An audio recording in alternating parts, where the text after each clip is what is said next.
The city of St. Petersburg steams under a relentless summer sun.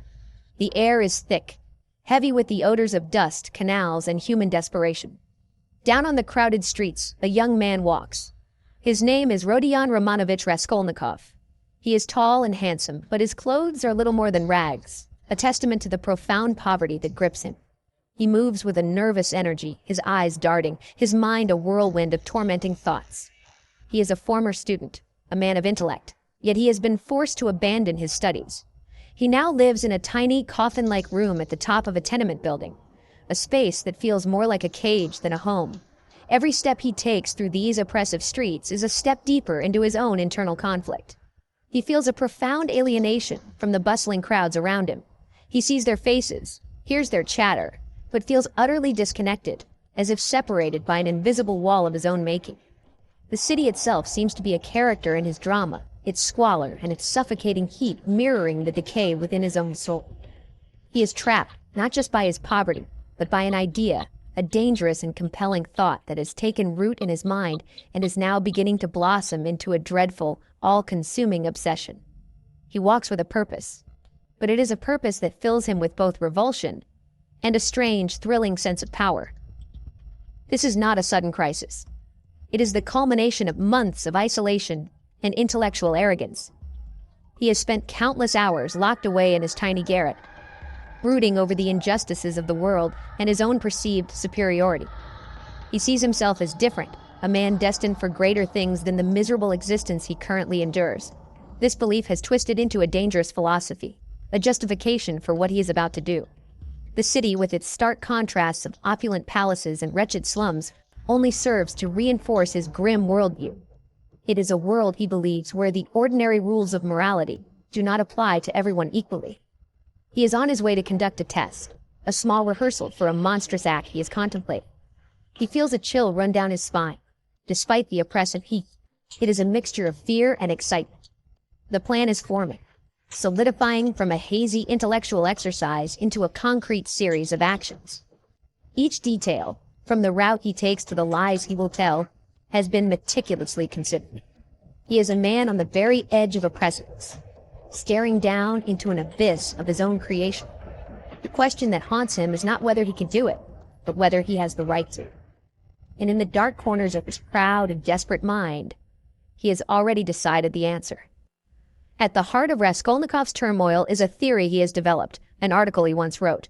It is a simple yet terrifying idea that divides all of humanity into two distinct categories. The first group he calls the ordinary. These are the masses, the people who live to obey, to follow the laws, and to reproduce their own kind. They are, in his view, merely material, the building blocks of society, conservative and content in their mediocrity. They exist to maintain the world as it is, to follow the rules without question. For them, the law is absolute, a sacred boundary that must never be crossed. They are the sheep of the human flock, destined only to be led. Then there is the second category, the extraordinary.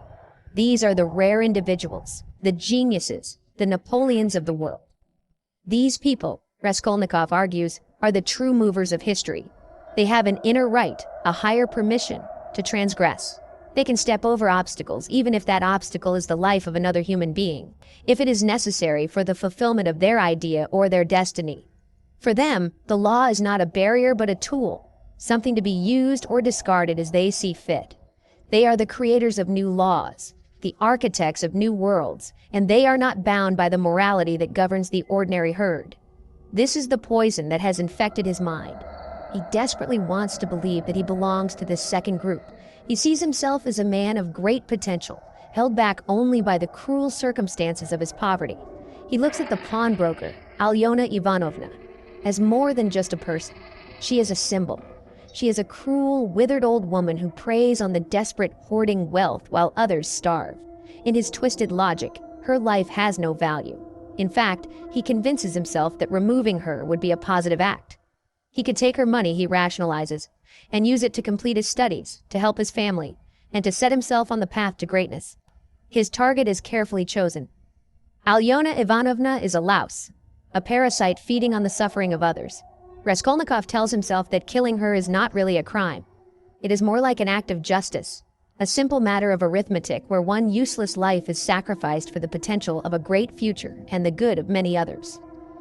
This is the grand delusion he constructs to shield himself from the horror of his intentions. He is not a common murderer, he insists to himself. He is a man testing a principle, a philosopher putting his theory into practice. He's about to discover, however, that the boundary between an idea on a page and the brutal reality of taking a life is a chasm wider and deeper than he could ever imagine. The plan is set in motion. With a stolen axe concealed inside his coat, Raskolnikov makes his way to the pawnbroker's apartment. His heart pounds like a drum against his ribs, a frantic rhythm of terror and resolve. Every sound on the staircase, every distant shout from the street below seems amplified, threatening to expose him. He feels a debilitating weakness in his legs, a sense that his body is betraying his mind's cold determination. He had rehearsed this moment, but the reality of it is a physical and psychological assault.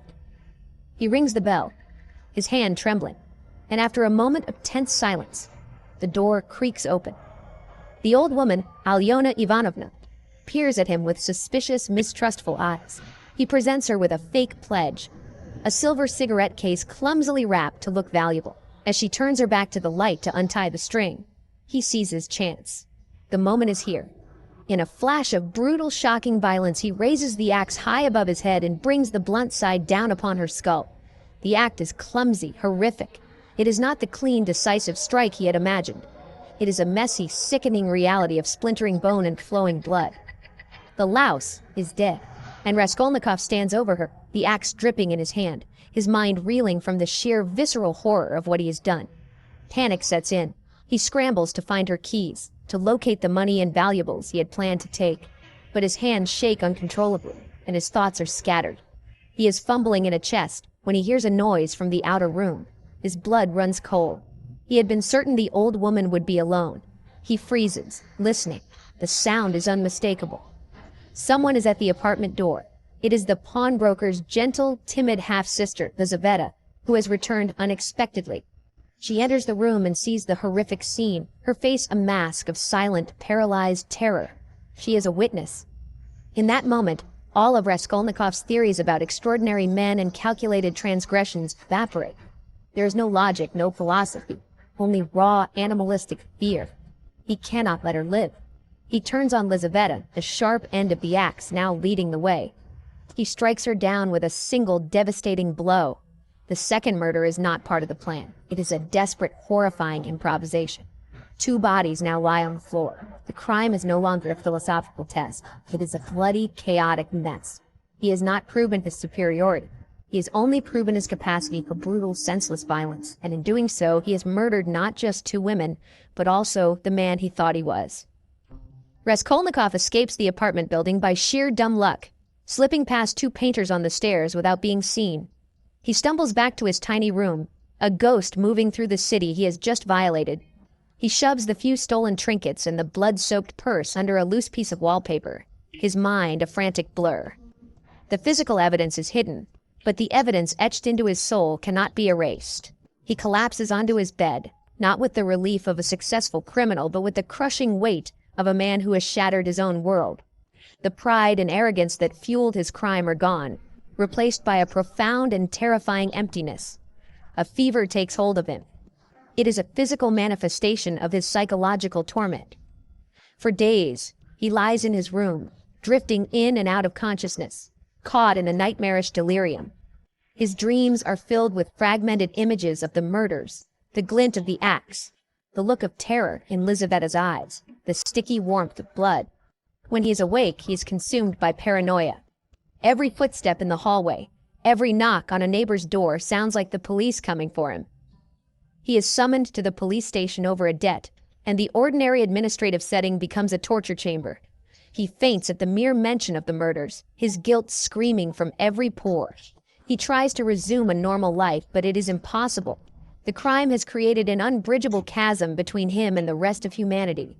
He feels an intense, suffocating isolation when he tries to talk to his friend Razumikin or receives a heartfelt letter from his mother.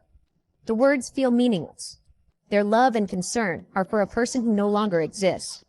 The Raskolnikov they know is a fiction. The real Raskolnikov is a murderer, a man carrying a secret so dark it poisons every interaction, every thought, every moment of his waking life. He wanders the city aimlessly, drawn back to the scene of the crime, torturing himself with the memory of what he did. His attempts to dispose of the evidence are clumsy and fraught with terror. He hides the stolen goods under a large stone in an empty courtyard, getting rid of the meager spoils of his monstrous act. But this brings no relief. The guilt is not in the stolen items. It is inside him. He is trapped in a prison of his own mind, a far more effective cage than any the state could build. The theory of the extraordinary man lies in ruins. He has stepped over the line, but instead of finding freedom and power, he has found only sickness, fear, and a loneliness so profound it threatens to consume him entirely. As Raskolnikov struggles with his inner demons, a new and formidable figure enters his life. Porfiry Petrovich, the lead investigator on the murder case. Porfiry is not a typical policeman. He does not rely on brute force or direct accusations. Instead, his methods are entirely psychological. He is a master of conversation, using friendly chatter, philosophical discussions, and, seemingly irrelevant questions to probe the minds of his suspects. He has read Raskolnikov's article on the extraordinary man and finds the theory fascinating. Porfiry senses a connection between the author of that dark philosophy and the perpetrator of this brutal crime. Their meetings are not interrogations. They are elaborate cat-and-mouse games. Porfiry circles Raskolnikov with words, laying intellectual traps and observing his reactions with a keen, intelligent gaze. He discusses the psychology of a modern criminal, describing how such a person might behave after committing a crime, how they might fall ill, become paranoid, or even feel a compulsion to revisit the scene. He speaks in generalities, but every word is a carefully aimed dart, striking at the heart of Raskolnikov's secret guilt. Raskolnikov tries to maintain his composure, to appear calm and detached, but the investigator's gentle pressure is relentless, pushing him closer and closer to the edge of his endurance. Porfiry's genius lies in his ability to make Raskolnikov feel simultaneously understood and exposed. He seems to know everything, yet he never makes a direct accusation. He offers Raskolnikov a way out, suggesting that a confession would be a lighter burden for his soul, a path to redemption. He plays with him, at one point almost trapping him with a question about whether he saw painters at work in the building on the day of the murder. Raskolnikov narrowly escapes, but the encounter leaves him shaken, drenched in a cold sweat. He realizes he is not dealing with an ordinary detective. He is facing a man who can see straight into his tormented soul. This psychological warfare intensifies Raskolnikov's paranoia to an almost unbearable degree. He knows he is suspected. He knows Porfiry is watching him, waiting for him to break. The investigator's friendly demeanor is, honestly, more terrifying than any open hostility could be. It is a constant, suffocating pressure that leaves Raskolnikov no room to breathe, no place to hide. Porfiry represents the inescapable nature of justice, not as a set of external laws, but as an internal, psychological force. He is the embodiment of the conscience that Raskolnikov is so desperately trying to silence, and their intellectual duel becomes a central battle for the young man's soul. In the depths of his despair, a fragile source of hope appears in the form of Sonia Marmeladov. She is the daughter of a drunken clerk Raskolnikov met in a tavern, a young woman forced into prostitution to support her starving family. On the surface, she is the epitome of shame and degradation, a fallen woman in a society that offers no mercy. Yet within her resides a profound and unwavering Christian faith. She is humble, selfless, and possesses a capacity for compassion that is almost otherworldly. Where Raskolnikov is defined by his pride and intellectual arrogance, Sonia is defined by her humility and boundless love. Their first significant meeting happens after her father's death. Raskolnikov, in a rare act of spontaneous generosity, gives all his money to her family for the funeral. He is drawn to her, not out of pity, but because he senses a shared suffering. He sees her as a fellow transgressor, someone who has also crossed a moral line. He visits her in her small bare room, a place that is clean and orderly despite its poverty. He is cruel to her at first, testing her faith, mocking her belief in a God who would allow such suffering. He asks her to read him the biblical story of Lazarus, the man raised from the dead by Jesus. As Sonia reads, her voice trembling with genuine emotion, the ancient words fill the small room with a power that penetrates Raskolnikov's cynical exterior. The story of resurrection offers a possibility he had never considered, the idea of spiritual rebirth. He sees in Sonia a strength that dwarfs his own. She has endured humiliation and despair without losing her humanity, sustained by a faith that he cannot comprehend. He realizes that they are both outcasts, but for entirely different reasons. He has been cast out by his own pride and his crime. She has been cast out by the sins of others. Yet she bears her cross with a quiet, powerful dignity. This encounter is a pivotal turning point. Sonia becomes the only person to whom he feels he might be able to confess. He sees in her not a judge, but a fellow sufferer who might understand the crushing weight of his guilt. She represents a different path, one that is not based on intellectual theories of power, but on humility, love, and the acceptance of suffering as a route to redemption. She is the living embodiment of the grace he has so violently rejected. In the darkness of his self-imposed hell, Sonia's quiet faith is the first faint glimmer of a distant dawn, a promise that even a soul as lost as his might find its way back to the light. The pressure from Porfiry and the profound connection he feels with Sonia push Raskolnikov to his breaking point. He can no longer bear the weight of his secret. The isolation has become a torture worse than any official punishment. He returns to Sonia's room, his mind made up. He must tell someone. He must break the silence that is slowly killing him.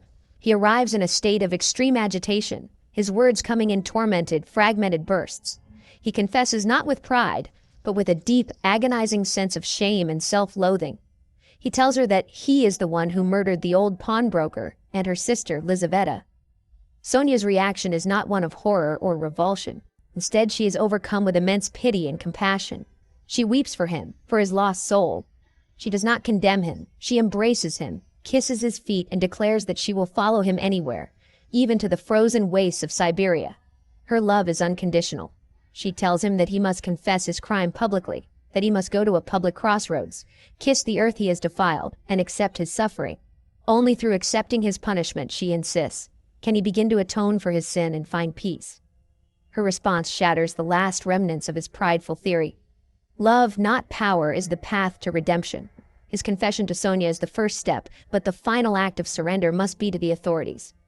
He walks the streets in a daze, his internal battle reaching its climax. He sees Porfiry one last time, and the investigator, with a strange gentleness, all but confirms he knows everything and urges him to confess for his own sake. Finally, Raskolnikov can resist no more. He walks to the police station, the weight of his decision heavy on his shoulders. Even at the last moment, he almost turns back, but a glimpse of Sonia's pale, encouraging face in the courtyard gives him the final ounce of strength he needs.